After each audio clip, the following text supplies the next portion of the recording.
Pêla girtina şaredarên Kurd didome. Piştî hevşaredarên Amedê, hevşaredarê bajarê mezin yê Wanê Bekir Kaya û hevşaredarê bajarê mezin yê Mêrdînê Ahmed Türk jî hatin girtin. Piştî girtina wan, biryara Wezareta Karê Navxwe destan ser şaredariyan jî.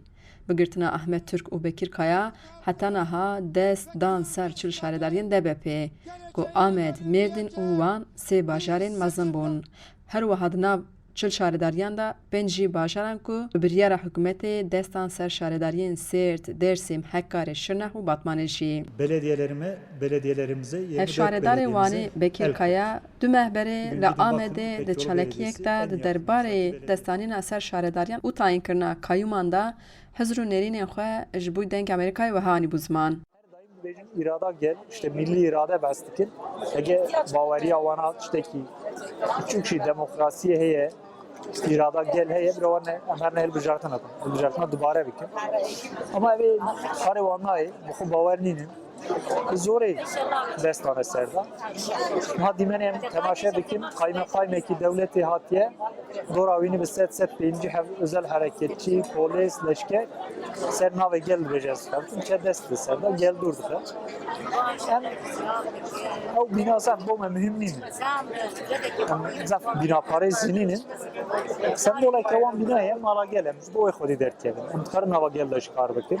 Emin nava gel de tabi gel xod karbon siyaset sabıkın ama avcı navi hasbi hem de napejrini. Bedeli belki girandıgın ama bu bedelajı hazır hem bedelajı bilir. Neha 66 şaredarî di destê DBP de mane.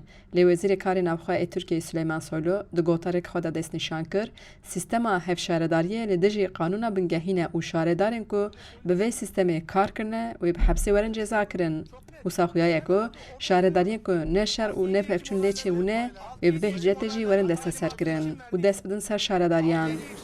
Ji aliyê dinê ba bi biryara Wezareta Karê Navxwe roja duşemê ji şaredariyên Amed, Şirnex, Mêrdîn, Sêrt, Batman û navçeyên wan 657 xebatkarên şaredariyan ji kar hatin derxistin. Çavereye ku çi şaredariyên ku destane ser pêla ji kar derxistinê a xebatkaran jî bidome.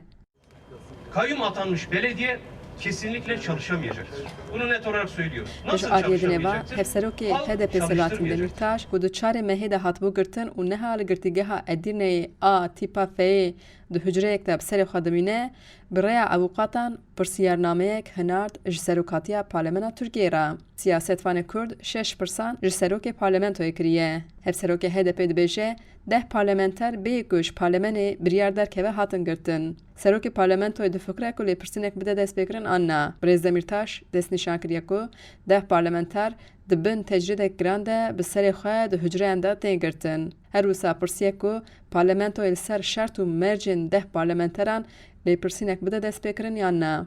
Demirtaş ji serokê parlamentoyê dipirse ku parlamento ji bo mafê dadkirinê a bi edalet ê çi bi zevan bike. Xecî Can Farxîn, Deng Amerîka, Amed.